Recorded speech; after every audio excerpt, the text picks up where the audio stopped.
आज का हमारा टॉपिक है वेस्ट वाटर। वेस्ट मतलब गंदा, वाटर मतलब पानी, गंदा पानी। इसके बारे में हम लोग स्टडी करेंगे। गंदा पानी क्या होता है, waste water, type of waste water, इसका ट्रीटमेंट कैसे करेंगे, इसकी क्वालिटी कैसे चेक करेंगे, गंदा पानी सच में नुकसानदायक है कि नहीं, ये सारी चीज़ें चेक करेंगे। तो सबसे पहले कुछ चीज़ें जानी जरूरी है। जो रॉ वाटर हम लोग के घर आता है, ये देखा गया, ऑब्जर्व किया गया है। अगर रॉ वाटर आ रहा है 100, तो उसमें से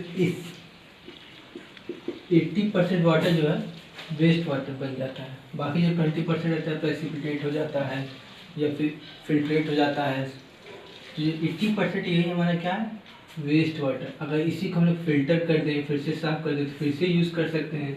बस हमें थोड़ा सा और पानी ऐड करना पड़ेगा 20%। इससे क्या होगा, पानी की दिक्कत सॉल्व हो जाएगी। तो वेस्ट वाटर जानने क्या होता है।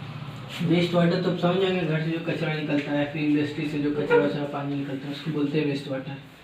और अलग अलग टर्म है, उसका अलग अलग मीनिंग है। एक होता है सीवेज। अब सीवेज क्या होता है, सीवेज आप लोग हमेशा सुने होंगे। सीवेज होता है वेस्ट वाटर। कौन सा वाटर, वेस्ट वाटर, जो कहाँ से आए, जो डोमेस्टिक एक्टिविटी करने से आए। घर में जो डोमेस्टिक एक्टिविटी करते हैं, नहाते हैं, धोते हैं, सब्जी बनाते हैं, उस सारी एक्टिविटी से जो पानी आता है उसको क्या बोलते हैं, sewage. Waste water from domestic activity.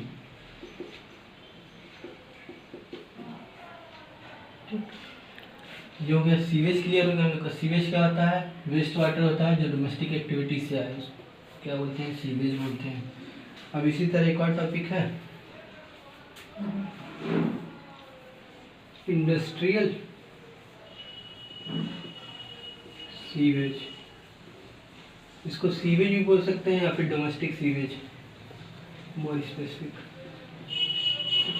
Industrial sewage same, इसका भी सेम डेफिनेशन, वेस्ट वाटर जो कहाँ से आए, इंडस्ट्रियल एक्टिविटी से आए,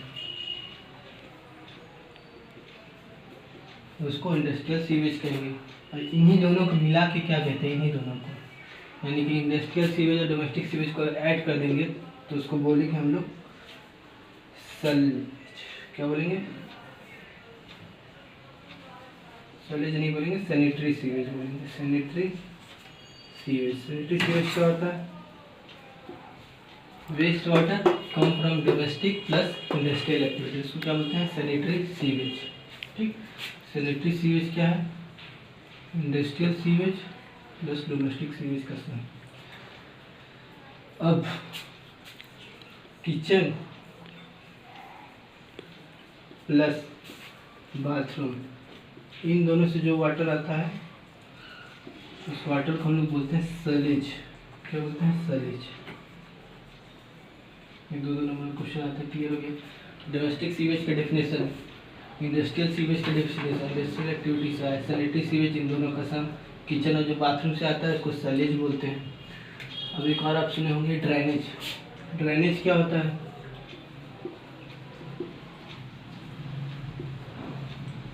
जो रेन होता है, रेन वाटर को क्या बोलते हैं, ड्रेनेज। रेन या फिर रन ऑफ, ये सारे वाटर को हम लोग बोलते हैं ड्रेनेज। ये भी क्या वेस्ट वाटर है, ये भी वेस्ट वाटर, ये भी वेस्ट, ये भी वेस्ट, ये भी वेस्ट। अलग अलग नाम है, डेफिनेशन में आते हैं, इन्हें देख लिया जाएगा। कुछ की पॉइंट है, सीवेज क्लियर हो गया, सलेज क्लियर हो गया, सैनिटरी सीवेज क्लियर हो गया। अब एक होता है CEVER, सेवर, और एक होता है CVR, सेवरेज। सीवर मतलब क्या होता है, सीवर मतलब कोई पानी नहीं होता है, सीवर मतलब होता है पाइप। पाइप या तो कंड्यूट बोलो, जिस पाइप और कंड्यूट में वेस्ट वाटर जाए, उस वेस्ट वाटर, उस पाइप को क्या बोलेंगे, सीवर बोलेंगे। सीवर की लाइन इसलिए हम बोलते हैं सीवर की लाइन बिछी है यहाँ पे। सीवर की लाइन बिछने का मतलब क्या होता है, पाइप। क्या बोलते हैं? सीवेज। सीवेज क्या होता है? वेस्ट वाटर होता है। सीवर क्या होता है? पाइप होता है। और सीवरेज क्या होता है? सीवरेज होता है कलेक्टिंग, ट्रीटिंग,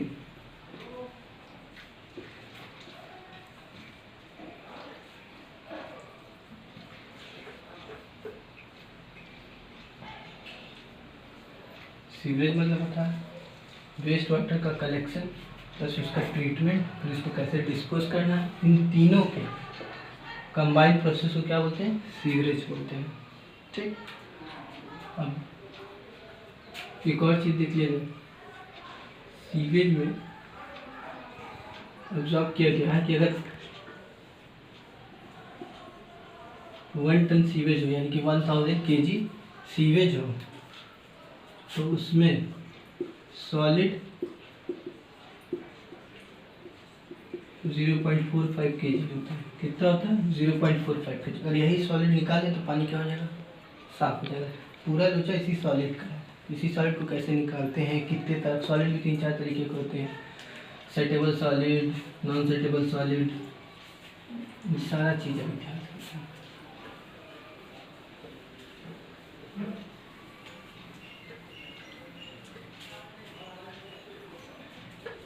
ठीक, ये हमारा है सीवेज। कितना है? 10 kg। इसमें से टोटल सॉलिड 0.45 kg। इसमें भी ये देखा गया है कि ऑर्गेनिक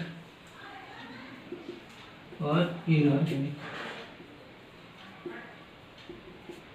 ऑर्गेनिक होता है 45% और इनऑर्गेनिक सॉलिड होता है 55%। ठीक, ये कितना होगा? ये 0.2 kg होगा, ये होगा 0.25 kg। अब सॉलिड भी 3 तरीके के होते हैं। कौन कौन तरीके के होते हैं? सबसे पहले होता है सेटलेबल सॉलिड, जो सेटल हो जाए इजीली, उसको बोलते हैं सेटलेबल सॉलिड।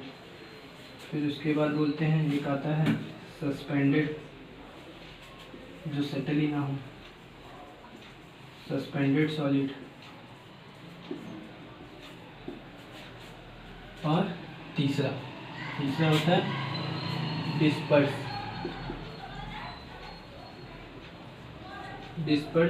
सॉलिड।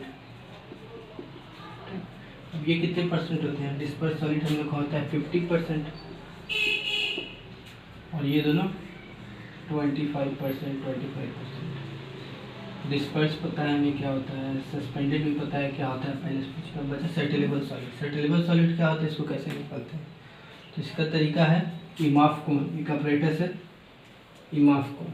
वो कैसे रहता है ऑपरेटस? कुछ इस तरह रहता है, कोन टाइप का रहता है और यहाँ पे ग्रेजुएटेड मार्किंग रहती है। ठीक, तो इसमें अपना वेस्ट वाटर फिर किसी भी तरीके का वाटर जिसको चेक करना है रख देंगे और रखने के बाद 2 आवर वेट करेंगे। फिर वेट करेंगे, फिर देखेंगे कितना कुछ सॉलिड सेटल हो जाएंगे। कितना सॉलिड सेटल हुआ है 2 घंटे में, सिर्फ 2 घंटे में, इससे ज़्यादा हम नहीं चेक करेंगे। तो उसी क्या बोलेंगे? जितना सेटल हुआ है सेटलेबल सॉलिड। ठीक, सेटलेबल सॉलिड। किस ऑपरेटर से चेक करते हैं? ऑपरेटर का नाम है इमाफ कोन। इस ऑपरेटर से चेक करते हैं हम लोग। अब ये देखा गया है वेस्ट वाटर में इनऑर्गेनिक से तो कोई दिक्कत नहीं है, ये कोई नुकसान नहीं करेंगे, कोई बायोलॉजिकल एक्टिविटी नहीं होगी। मेन दिक्कत यही है ऑर्गेनिक। अगर ऑर्गेनिक को निकाल दें वेस्ट वाटर में से तो सारा काम खत्म और कुछ साफ सफाई करने की जरूरत है ही नहीं हम लोग को। तो जो ऑर्गेनिक वेस्ट रहता है उसकी वजह से, ऑर्गेनिक वेस्ट रहेंगे तो ऑर्गेनिक मैटर रहेगा, ऑर्गेनिक मैटर रहेगा तो अपने आप माइक्रो ऑर्गेनिज्म आ जाएंगे, अब माइक्रो ऑर्गेनिज्म आ जाएंगे तो अपना बायोलॉजिकल एक्टिविटी करेंगे। जहाँ बायोलॉजिकल एक्टिविटी किए वहाँ वायरस, पैथोजन, बैक्टीरिया, वहाँ तरह की चीज़ें आ जाएंगी। तो ये तो पहले जान चुके हैं, ऑर्गेनिक मैटर जहाँ भी रहेगा इसका डिकम्पोजिशन करते हैं। और डिकम्पोजिशन में 2 तरीके का होता है, एक होता है एरोबिक, एक होता है एनारोबिक। एरोबिक मतलब ऑक्सीजन रहे, एनारोबिक मतलब ऑक्सीजन नहीं रहे, बिना ऑक्सीजन के प्रेजेंस में हो। ठीक, अब ऑर्गेनिक मैटर क्या होता है एरोबिक में, ये देख लेते हैं और छोटा सा साइकिल जान लेते हैं, सबका साइकिल। ठीक, एरोबिक का देख रहे हैं सबसे पहले,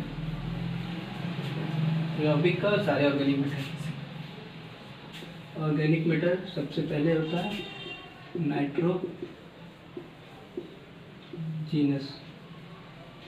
ये भी ऑर्गेनिक मैटर है, एरोबिक समझा गया। ठीक, तो नाइट्रोजीनियस सबसे पहले किस में कन्वर्ट होगा, ये नाइट्रोजन का साइकिल भी बता रहे हैं आपको तरह से, NO2 में होगा, फिर NO2 से NO3 में होगा, NO3 से प्लांट में जाएगा, प्लांट से एनिमल में जाएगा, एनिमल से फिर डायरेक्ट एनिमल की डेथ हो जाएगी या तो उसका क्रीटा निकलेगा, वहाँ से फिर से नाइट्रोजनस वेस्ट बन जाएगा, ऑर्गेनिक मैटर बन जाएगा। या तो यहाँ भी हो सकता है प्लांट का डायरेक्ट डेथ हो जाए तो इसमें चला जाएगा। ठीक, एक और NO3 अगर डायरेक्ट इसमें बदल जाए तो इसको बोलते हैं नाइट्रिफिकेशन। अगर N2 डायरेक्ट प्लांट से चला जाए तो इसको बोलते हैं नाइट्रोजन फिक्सेशन। ठीक, अभी नाइट्रिफिकेशन किस बैक्टीरिया के कारण होता है ये भी लोग पढ़ चुके थे, राइबोबैक्टीरिया था। ये हो गया organic matter, nitrogenous organic matter है, उसका एरोबिक साइकिल बताएं। इसी तरह सल्फर का होगा, इसी तरह कार्बन का होगा। सल्फरजेनियस ये भी ऑर्गेनिक मैटर है, ये सबसे पहले इसमें कन्वर्ट होगा, इसके बाद H2 में होगा, इसके बाद SO4 -2 में होगा, फिर यहाँ से जाएगा प्लांट में, प्लांट से एनिमल में, फिर से डेथ या फिर एक्सक्रीटा। अगर प्लांट का डायरेक्ट डेथ हो जाए तो ऑर्गेनिक मैटर। ये हो गया सल्फरजेनियस का एरोबिक साइकिल। अब इसके बाद आया कार्बोजेनेसिस। कार्बोजेनेसिस इसका देख लेते हैं।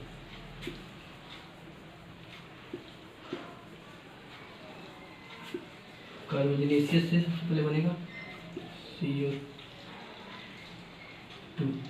CO2 से बनेगा CO3-2। यहाँ से प्लांट सेम साइकिल वही है, कार्बोजेनेसिस ऑर्गेनिक मैटर है, वो CO2 में कन्वर्ट होगा, CO2 से CO3-2 पे फिर प्लांट के अंदर जाएगा, प्लांट का एनिमल, एनिमल का यहाँ अगर प्लांट की डेथ हो गई तो डायरेक्ट यहाँ चला जाएगा। ये सारा था एरोबिक का। अब एनारोबिक में डिकम्पोजिशन कैसे होता है उसकी साइकिल देख लिया जाए।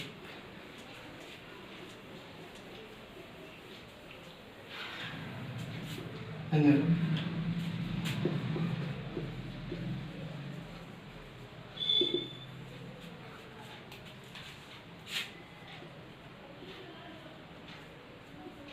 यहाँ पे कार्बोजेनेसिस,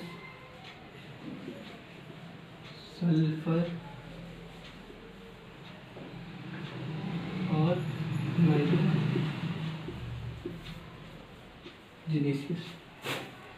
ये कन्वर्ट होंगे ह्यूमस एसिड, अल्कोहल, यहाँ से कन्वर्ट होंगे अमोनिया, CH4, फिर यहाँ से plant, same process, animal, cycle वही है, बस यहाँ पे थोड़ा सा चेंज हो गया, यहाँ पे चेंज हो गया। ठीक, जितने भी गैसेज जानते हैं, सल्फर था तो H2 गैस। ठीक, नाइट्रोजन के लिए ये आ गया, कार्बन के लिए ये सारी चीज़ें थी क्या थी एनारोबिक का लाइफ साइकिल। ये देख लिए हम लोग। अब इसके बाद नेक्स्ट टॉपिक देखते हैं।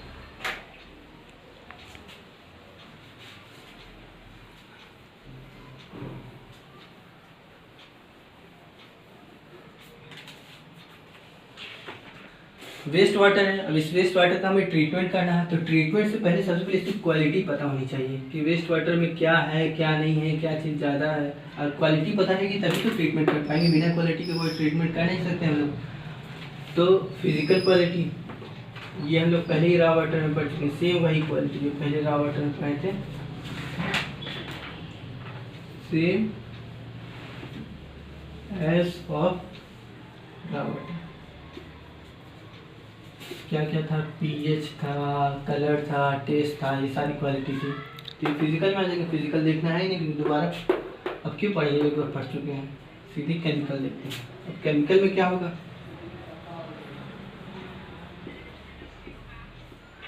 केमिकल क्वालिटी सबसे पहले केमिकल क्वालिटी में आएगा केमिकल ऑक्सीजन डिमांड। ठीक, केमिकल ऑक्सीजन डिमांड मतलब कितनी ऑक्सीजन की ज़रूरत है, कितनी ऑक्सीजन की ज़रूरत है, क्या करने के लिए ज़रूरत है, डिकम्पोज करने के लिए। कितनी ऑक्सीजन की ज़रूरत है डिकम्पोज करने के लिए, बायोडिग्रेडेबल और non biodegradable organic matter. COD मतलब कितनी ऑक्सीजन की ज़रूरत है डिकम्पोज करने के लिए, बायोडिग्रेडेबल और नॉन बायोडिग्रेडेबल ऑर्गेनिक मैटर। उसको क्या बोलेंगे, केमिकल ऑक्सीजन डिमांड। ये निकालते कैसे हैं ये तो पता चल गया मोटा मोटा। उसको निकालने का तरीका टाइट्रेशन है। किस टेक्निक से निकालेंगे सीओडी, टाइट्रेशन से। तो सीओडी निकालना है, कैसे निकालेंगे, टाइट्रेशन से। टाइट्रेशन कैसे करते हैं, ये हमारा रहेगा वाटर सैंपल। ठीक, वाटर सैंपल, इसमें हम लोग स्ट्रॉन्ग ऑक्सीडाइजिंग एजेंट डालेंगे। कौन सा, K2Cr2O7 पोटेशियम डाइक्रोमेट। तो इसमें क्या डालेंगे, H2SO4 डालेंगे। ठीक, ये डालने के बाद इसमें डालेंगे हीरोइन। इससे क्या होगा, फिर डालने से ब्लू और ग्रीन कलर आएगा। ठीक, अब ये पता कैसे चलेगा कि कितना इसमें ऑक्सीजन था। ठीक, तो उसके लिए टाइट्रेशन करना ना, तो टाइट्रेशन में कौन सा इंडिकेटर डालेंगे, ammonium sulphate. Ammonium sulphate, ammonium sulphate इसके अंदर डालेंगे। अमोनियम सल्फेट डालेंगे तो इसका कलर क्या हो जाएगा, अमोनियम नहीं, फेरस अमोनियम सल्फेट डालेंगे। ठीक, फेरस अमोनियम सल्फेट। अब इससे क्या हो जाएगा, कलर जहाँ फेरस रहे रेड और ब्राउन कलर तो आना है, रेड और ब्राउन कलर। और जितना ml लगा है फेरस अमोनियम सल्फेट ना, तो इतना ही क्या बोलेंगे इसका सीओडी डिमांड। ठीक, केमिकल ऑक्सीजन डिमांड। लेकिन एक जो ये पोटेशियम डाइक्रोमेट है, ये हम लोग का है बहुत ही ज़्यादा स्ट्रॉन्ग ऑक्सीडाइजिंग एजेंट। तो ये क्या करता है, वाटर सैंपल में मेन हमारा क्या काम है, ऑर्गेनिक मैटर। ऑर्गेनिक मैटर क्या चाहिए रहता है, ऑक्सीजन। ठीक है, इनऑर्गेनिक मैटर है उनको भी ऑक्सीजन चाहिए रहता है, लेकिन इनऑर्गेनिक मैटर हमने निकाल नहीं रहा, ऑर्गेनिक मैटर निकालना है, बायोडिग्रेडेबल नॉन बायोडिग्रेडेबल। तो ये इतना स्ट्रॉन्ग रहता है कि इसको भी ऑक्सीडाइज कर देता है, यानी कि इससे जो भी वैल्यू आएगी वो डाइक्रोमेट ऑक्सीजन डिमांड बताएगी। ठीक, डाइक्रोमेट ऑक्सीजन डिमांड क्या होता है, O2 स्टार प्लस COD, यानी कि ये तो बता दिया केमिकल ऑक्सीजन डिमांड, प्लस उसमें कौन सी वैल्यू ऐड कर दिया, ये भी ऐड कर दिया है। लेकिन कोई दिक्कत नहीं, ऑक्सीजन से हम लोग किसी चीज़ को डिकम्पोज करने के लिए चाहिए था 5 mg प्रति लीटर, ये वैल्यू तो इसे बढ़ा के देगा। हम लोग 7 mg प्रति लीटर डालेंगे तो भी क्या हो जाएगा, ऑक्सीजन तो ज़्यादा भी जाएगा, लेकिन जितने भी ऑर्गेनिक मैटर थे वो क्या लेंगे, प्रॉपर तरीके से डिकम्पोज में। सो अगर ये वैल्यू कम देता, 5 की जगह 4 देता, तो सफाई तो सही से ट्रीटमेंट हुआ नहीं, तब दिक्कत होता। ज़्यादा दे रहे इसलिए कोई दिक्कत नहीं। अब एक और होता है THOD, इसको बोलते हैं थ्योरेटिकल ऑक्सीजन डिमांड। तो उसके लिए क्या है, अगर theoretical THOD theoretical oxygen demand, अगर हमें ऑर्गेनिक मैटर की कंसंट्रेशन पता है प्लस किस तरह का ऑर्गेनिक मैटर है, एग्जैक्ट ऑर्गेनिक मैटर पता है, तो हम लोग क्या करेंगे, केमिकल फॉर्मूले से थ्योरेटिकल तरीके से ऑक्सीजन डिमांड निकालेंगे। तो उस ऑक्सीजन डिमांड को क्या कहते हैं, थ्योरेटिकल ऑक्सीजन डिमांड। अब जैसे समझ लीजिए इसके अंदर था मीथेन था, ठीक, मीथेन, ये मीथेन से कंफ्यूज मत करिए कि ये तो गैस है। अरे भैया, जब एनएरोबिक का आपको साइकिल बताए थे, एनएरोबिक का जब साइकिल बताया तो उसमें क्या था, ह्यूमन एसिड ही मीथेन में कन्वर्ट हुआ था ना, ये वो वाला मीथेन, ठीक। यानी कि ये भी ऑर्गेनिक मैटर से रिलेटेड है। इसका एग्जैक्ट कॉन्सेंट्रेशन पता है, कौन सा ऑर्गेनिक मैटर ये भी पता चल गया, कार्बोनियस से। इसमें ऑक्सीजन इसका रिएक्शन करेंगे तो क्या निकलेगा, CO2 प्लस 2H2O, ठीक। ये निकल गया, यानी कि हम लोग पता चल गया कि 1 मोल के लिए 2 मोल O2 की जरूरत है, ठीक। एग्जैक्ट पता चल गया, इसको क्या बोलेंगे, थ्योरेटिकल ऑक्सीजन डिमांड। लेकिन अब जैसे यहाँ से जो वैल्यू निकालें, COD निकालें और THOD निकालें, कोई पूछ लिया दोनों में से कौन बड़ा है कौन छोटा है, तो बड़ा हमेशा THOD रहेगा। क्यों रहेगा, क्योंकि THOD मतलब तुमको एग्जैक्ट सब कुछ पता है, तो यहाँ पे कंप्लीट डिकम्पोजिशन हुआ है, ठीक है, थ्योरेटिकल तरीके से हुआ है कंप्लीट डिकम्पोजिशन। COD में क्या होता है, केमिकल ऑक्साइड डिवाइस, इसमें डिकम्पोजिशन हुआ स्ट्रॉन्ग ऑक्सीडाइजिंग एजेंट डाल के, लेकिन कोई भी चीज़ 100% कंप्लीट नहीं होती, ठीक। यानी कि 99.99 या फिर उससे भी कम परसेंटेज डिकम्पोजिशन हुआ, थोड़ा सा बाकी रह गया होगा जो इनफाइनाइट टाइम में जाके कंप्लीट हुआ, तो यानी कि इसकी वैल्यू हमेशा क्या रहेगी, कम रहेगी। लेकिन न्यूमेरिकल जब करेंगे तो हम लोग क्या मानेंगे कि ये दोनों की वैल्यू लगभग इक्वल ही है, ज़्यादा तो होता नहीं। लेकिन एक और चीज़ ध्यान दीजिएगा कि DOD तो ज़्यादा रहता है, DOD हमेशा क्या रहेगा, ज़्यादा रहेगा, ठीक, इक्वल टू नहीं रहेगा, किसके बराबर रहेगा, THOD प्लस COD, ये भूलिएगा मत। सबसे ज़्यादा क्या रहता है, DOD रहता है, उसके बाद THOD और COD, कुछ भी। यहाँ तक की चीज़ें क्लियर हो गई। अब केमिकल ऑक्सीजन डिमांड पता चल गया, थ्योरेटिकल ऑक्सीजन डिमांड पता चल गया। अब इसी तरह एक और होता है कार्बन ऑक्सीजन डिमांड, ठीक, कार्बन डिमांड होता है, carbon oxygen demand, carbon demand यानी कि ऑर्गेनिक मैटर को डिकम्पोज करने के लिए कितने कार्बन की जरूरत है, उसको क्या बोलेंगे, कार्बन डिमांड। डेफिनेशन इसका लिखने की होता है ना, ऐसे ही समझ जाएंगे। ऑर्गेनिक मैटर को डिकम्पोज करने के लिए कितने कार्बन की जरूरत है, उसको बोलेंगे कार्बन ऑक्सीजन डिमांड। जैसे यही था, CH4 था ना, CH4 1 मोल है, ठीक। इसमें कितने कार्बन है, 1 कार्बन है, इसका वेट कितना है, 12 प्लस,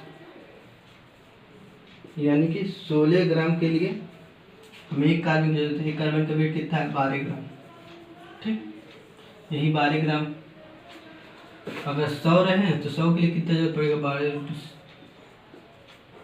यही हमारा क्या होगा, CD हो गया, कार्बन डिमांड।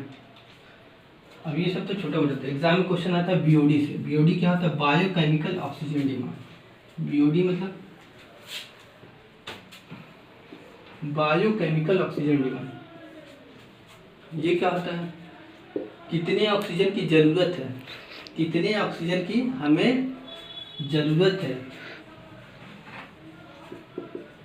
बायोडिग्रेडेबल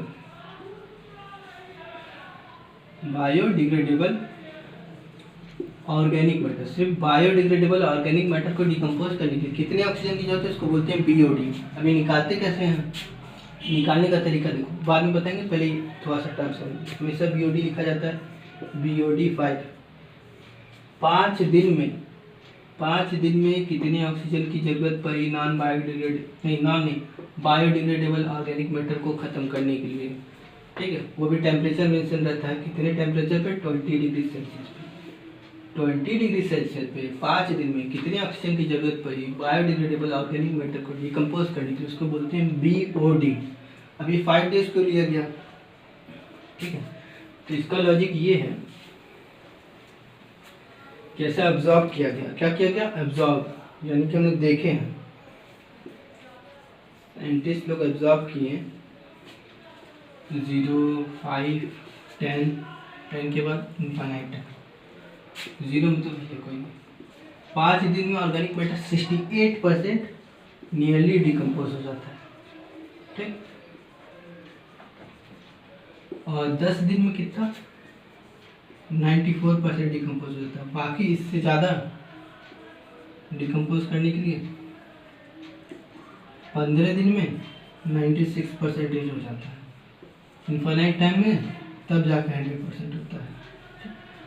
ठीक, मोटा मोटा फिगर लिखने के लिए हम लोग कौन सा लेते हैं, 5 दिन वाला लेते हैं। 5 दिन मतलब कितना परसेंट डिकम्पोज हुआ, पूरा नहीं हुआ है, हालांकि डेफिनेशन में पूरा हमेशा आ रहा होगा, लेकिन कितना परसेंट, 68% डिकम्पोज हुआ है। ठीक, तो ओरिजिनल डिकम्पोज, ओरिजिनल बीओडी का डेफिनेशन क्या होगा कि 5 दिन में 20 डिग्री सेल्सियस पे कितने ऑक्सीजन की ज़रूरत पड़ी 68% डिकम्पोज करने के लिए, उसको क्या बोलेंगे, बीओडी बोलेंगे। ठीक, अब बीओडी निकालते कैसे हैं, इसका तरीका निकालना भी तो पता चलना चाहिए, कैसे मेजर करते हैं, कैसे निकालते हैं। ये ले लिया अपना वाटर सैंपल जो भी था, वाटर सैंपल, इसको क्या करेंगे, डाइल्यूट करेंगे। इसको डाइल्यूट किए, डाइल्यूट करने के बाद इसमें देख लिए कितना DOI, डिजॉल्व ऑक्सीजन इनिशियल कितना है। फिर इसके बाद नहीं, अभी नहीं करेंगे। डाइल्यूट करने के बाद इसमें इरेट करेंगे। इरेट मतलब ऑक्सीजन डाल देंगे। क्यों डाल देंगे, क्योंकि ये क्या पता इसमें ऑक्सीजन हो ही ना, अगर ऑक्सीजन होगा नहीं तो कोई ऑर्गेनिक मैटर मरेंगे ही नहीं, तो इसीलिए अपने तरफ से भरपूर ऑक्सीजन डाल देंगे। फिर इसका DOI इनिशियल निकाल लेंगे। फिर इसको 5 दिन तक इनक्यूबेटर में रख देंगे, एक ओवन टाइप का, और वहाँ पे टेम्परेचर मेंटेन करेंगे 20 डिग्री सेल्सियस, और देखेंगे कि कोई भी सनलाइट या फिर लाइट इसके अंदर ना आए। अगर सनलाइट लाइट आ जाएगा तो फोटोसिंथेसिस हो जाएगा, और फोटोसिंथेसिस हो गया, फोटोसिंथेसिस में अलग से ऑक्सीजन आ जाता है, ऑक्सीजन रिलीज होता है, यानी कि हम DOE माने शुरू में नापे थे 5, फोटोसिंथेसिस की वजह से 7 हो जाएगा, तो हमारा कैलकुलेशन क्या हो जाएगा, गलत हो जाएगा। तो इसीलिए ऑक्सीजन इसके अंदर प्रेजेंट ना हो तो क्या करते हैं, सनलाइट को ब्लॉक कर देते हैं, अंधेरे में 5 दिन के लिए रख देते हैं 20 डिग्री सेल्सियस में। फिर 5 दिन जब हो जाता है तो डिजॉल्व ऑक्सीजन फाइनल निकाल लेते हैं कितना है, और फिर BOD कैसे निकालेंगे, BOD 5 दिन का होता है, dissolve oxygen initial minus dissolve oxygen final. समझिए इनिशियल में इसके अंदर ऑक्सीजन था 20 mg प्रति लीटर, ऑर्गेनिक मैटर डिकम्पोज हुए, कुछ ऑक्सीजन खा गए, ठीक, तो खाने के बाद उसके अंदर ऑक्सीजन बचा 15 mg प्रति लीटर, यानी कि BOD इसका कितना है 5 mg प्रति लीटर। अगर इसके अंदर ऑक्सीजन डाल देंगे, जो वाटर सैंपल था, आराम से जितने भी ऑर्गेनिक मैटर थे, बायोडिग्रेडेबल ऑर्गेनिक मैटर डिकम्पोज हो जाएंगे। ठीक, हाँ, लेकिन एक और चीज़ इसमें है कि सैंपल कितना लिया जाए, तो सैंपल हमेशा 300 ml लेंगे।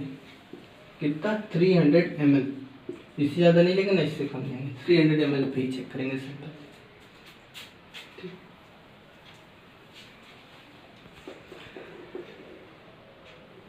अच्छा, अब आगे का टॉपिक देख लेते हैं। ठीक, इनका नहीं करना, आगे का टॉपिक ये सारा एब्जॉर्ब करके एक ग्राफ बनाया गया है। ठीक, यहाँ नीचे टाइम है, टाइम हमेशा डे में लिखा गया है, यहाँ पे ऑक्सीजन है, डिजॉल्व ऑक्सीजन। ठीक, जैसा देखा गया है, ठीक, कोई भी वाटर सैंपल है, उसमें उसके अंदर डिजॉल्व ऑक्सीजन डालें तो धीरे धीरे टाइम के साथ कुछ इस तरीके का पैराबोलिक ग्राफ बनता है। इस तरह से वाटर, चलिए इसमें कोई पॉइंट ले लेते हैं, ये पॉइंट, तो यहाँ पे ये L0 मतलब इनिशियल कितना डिजॉल्व, LT मतलब T टाइम पे कितना ऑक्सीजन है इसमें, इसके अंदर। यहाँ से जो यहाँ तक की वैल्यू, यहाँ पे हमारे लोग इतना ऑक्सीजन खत्म हो गया है। ठीक, इतना ऑक्सीजन खत्म हो गया, तो इसको क्या बोलेंगे, BOD कंज्यूम। ठीक, और यहाँ से यहाँ तक इतना BOD अभी तो बाकी है, BOD रिमेनिंग। यहाँ से यहाँ तक की वैल्यू क्या है, LT है। ठीक, तो अब इस ग्राफ के बेसिस पे ये देखा गया है L T is equal to L not T पे power minus K into T. T देखो स्मॉल लेटर में लिखे हैं, यानी कि टेम्परेचर डिग्री सेल्सियस में। ये ग्राफ मैथमेटिकल, इसका इक्वेशन ये है। ठीक, अब इस इक्वेशन को एक और फॉर्म में भी लिख सकते हैं। तो अब इसका दूसरा क्या है, L T is equal to L not 10 power minus K T. ठीक, अभी के नहीं, के डी टी। ठीक, अब ये आया के डी मतलब क्या होता है, के डी मतलब होता है के अपॉन 2.303। ठीक, के डी मतलब के इंटू के अपॉन 2.303। अभी के डी कैसे निकालते हैं हम लोग आगे के क्लास में बताएंगे, लेकिन एक और चीज़ ध्यान से देख लीजिएगा। ठीक, ये के मतलब होता क्या है, के मतलब होता है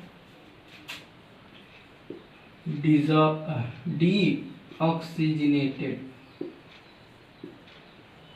कांस्टेंट। के क्या है, डीऑक्सीजनेटेड कांस्टेंट। ठीक, इसकी वैल्यू क्या है, अलग अलग टेम्परेचर पे अलग अलग वैल्यू है। ठीक, ये देखा गया है जो म्युनिसिपल सीवेज उसके लिए, म्युनिसिपल सीवेज के लिए के डी की वैल्यू क्या है 0.03 से 0.5 यूनिट बोलिएगा पर डे म्युनिसिपल सीवेज। और म्युनिसिपल सीवेज को कोई आपसे पूछ ले बीओडी कितना होता है, बीओडी पूछा है मतलब बीओडी 5 पूछा है, तो 100 से लेके 500 mg प्रति लीटर ये होता है। और के किस पे डिपेंड करता है, के तो सबसे पहले डिपेंड करेगा कंसंट्रेशन ऑफ ऑर्गेनिक मैटर।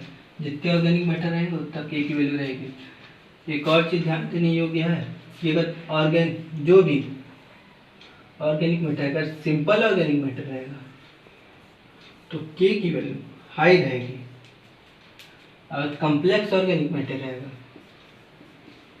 तो के की वैल्यू लो रहेगी। लो क्यों रहेगी, कॉम्प्लेक्स है भैया, तो कॉम्प्लेक्स है तो उसको ब्रेक नहीं कर पाएंगे, तोड़ नहीं पाएंगे, इसलिए के की वैल्यू कम रहती है। जब इजीली तोड़ लेंगे, ब्रेक कर लेंगे लोअर मॉलिक्यूलर, तो के की वैल्यू क्या रहेगी, हाई रहेगी। के की वैल्यू टेम्परेचर पे भी डिपेंड करती है। किस पे, टेम्परेचर पे। कैसे डिपेंड करती है, ये देखिए, के की वैल्यू बढ़ेगी अगर टेम्परेचर बढ़ेगा। ऐसा क्यों होता है, जब टेम्परेचर बढ़ता है जो भी केमिकल कंपाउंड रहेंगे उनके बॉन्ड जो रहते हैं वो वीक हो जाते हैं। ठीक, बॉन्ड क्या हो जाते हैं, वीक हो जाते हैं। वीक हो जाएंगे तो इजीली ब्रेक हो जाएंगे, तो इसीलिए के की वैल्यू हाई हो जाती है अगर टेम्परेचर बढ़े। तो वैसे हम लोग जानते हैं कि कोई भी केमिकल रिएक्शन टेम्परेचर पर डिपेंड करता है। अगर टेम्परेचर बढ़ा दोगे तो केमिकल रिएक्शन और तेजी से हो जाएगा। ठीक, अब के का अलग अलग तरीका है निकालने का। एक तरीका है के निकालने का कि के किसी भी टेम्परेचर पे निकालना रहे तो उसके लिए के 20 डिग्री सेल्सियस पता रहे तुम्हें, प्लस ब्रैकेट में के इंटू टी माइनस। अब ये के क्या है, ठीक, इस के की वैल्यू होती है 1.047। और याद रहे जो टेम्परेचर हमेशा टेम्परेचर की वैल्यू 20 डिग्री सेल्सियस से ज़्यादा ही लगी तभी ये इक्वेशन क्या है, वैलिड है। और ये टेम्परेचर कैपिटल में लिखे हैं, लेकिन इसका मतलब क्या है, केल्विन वाला टेम्परेचर नहीं, डिग्री सेल्सियस में टेम्परेचर रहेगा। ठीक, किसी भी डिग्री सेल्सियस पर के की वैल्यू निकालना है तो कैसे निकाल, 20 डिग्री सेल्सियस वाली वैल्यू क्वेश्चन में दी रहेगी। इस कांस्टेंट की वैल्यू पता है, टी टेम्परेचर किस टेम्परेचर पे निकालना है, -20 करेंगे, इससे वैल्यू निकल जाएगी। ये हो गया मैथमेटिकल तरीका। अब साइंटिस्ट लोग कैसे निकाले, वो लोग निकालें एम्पिरिकल तरीके से। कैसे निकालें, ग्राफ की मदद से। एक ग्राफ बनाए सब, किसके बीच में, टाइम हमेशा डी में रहेगा। ठीक, और cube root of D divided by B O D. ठीक, डे, ये डी का मतलब डे, कौन सा डे है, डे 1 है कि डे 2 है, डे 3 है। जैसे यहाँ पे तो यहाँ वैल्यू लगेगा B 1 divided by B O D of 1 day, इसका क्यूब रूट। इसी तरह 2 divided by B O D of 2। इस तरह करके आगे आगे ये ग्राफ आगे की तरफ बढ़ते रहेगा। ठीक, तो इन दोनों का जब वैल्यू निकालते हैं टी 1 डे 2 डे 3 डे, तो ग्राफ कुछ ऐसे बनता है। यहाँ से यहाँ तक की वैल्यू बी रहती है, ये है थीटा। ठीक, तो tan थीटा निकालेंगे और बी निकालेंगे। अब के की वैल्यू क्या होगी, ठीक, tan थीटा की वैल्यू को a मान लेंगे और b ये तो निकाल लेंगे ग्राफ की मदद से, देखेंगे कि ओरिजिन से कितने दूरी पे स्केल से नाप के फिर उसको मैनिपुलेट करके b की वैल्यू निकाल लेंगे। ये k की वैल्यू कौन सी निकलेगी, kd निकलेगी। kd याद है ना आपको, क्या होता है, kd इज इक्वल टू होता है k/2.303। ये वाली kd निकलेगी, कैसे निकलेगी, 2.61 into a divided by b। ये एम्पेरिकल तरीके से निकाला गया है kd की वैल्यू। तो आज का टॉपिक हमारा यहीं तक रहेगा, के कैसे निकालते हैं। आज क्या क्या पढ़े हैं, पहले सीवेज, कितने तरह के सीवेज होते हैं सबका डेफिनेशन हम लोग पढ़ लिए आज। और क्या पढ़े थे,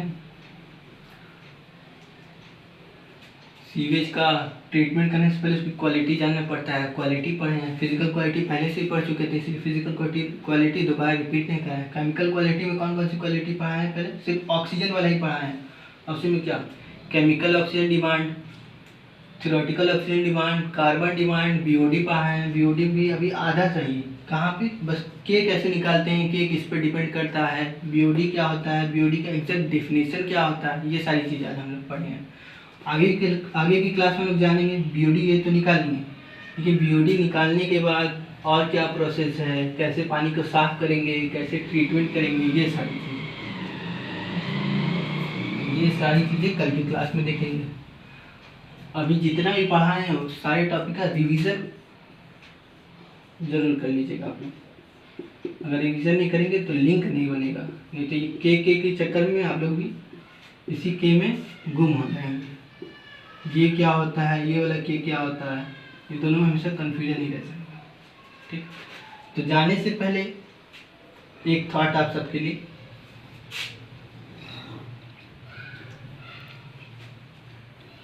पता रहता है ना आप लोगों को, तो एक थॉट तो आप लोग हमेशा जानते हैं, हर जगह सुनोगे, सेव ट्री सेव अर्थ। पेड़ को बचाओगे तो दुनिया बचेगी, लेकिन एक और चीज़ है, अगर टाइम बचाओगे, सेव टाइम, अगर टाइम बचा लिए तुम तो अपनी ज़िंदगी बचा लिए। कैसे बचे, save time is equal to save life. अगर टाइम को सही से मेंटेन कर लिए, सेव कर लिए, तो तुम्हारी ज़िंदगी बन जाएगी, बच जाएगी। तुम ज़िंदगी में इफ़िशिएंट पर्सन बन जाओगे, ब्रिलियंट कॉस्ट इफेक्टिव पर्सन बन जाओगे, सक्सेस तुम्हें मिल जाएगा, सारी चीज़ें। ठीक, सेव ट्री सेव अर्थ, ये बच्चों के लिए, हमारे लिए क्या है, सेव टाइम सेव लाइफ। ठीक, तो आज का क्लास यहीं पे खत्म करते हैं। आशा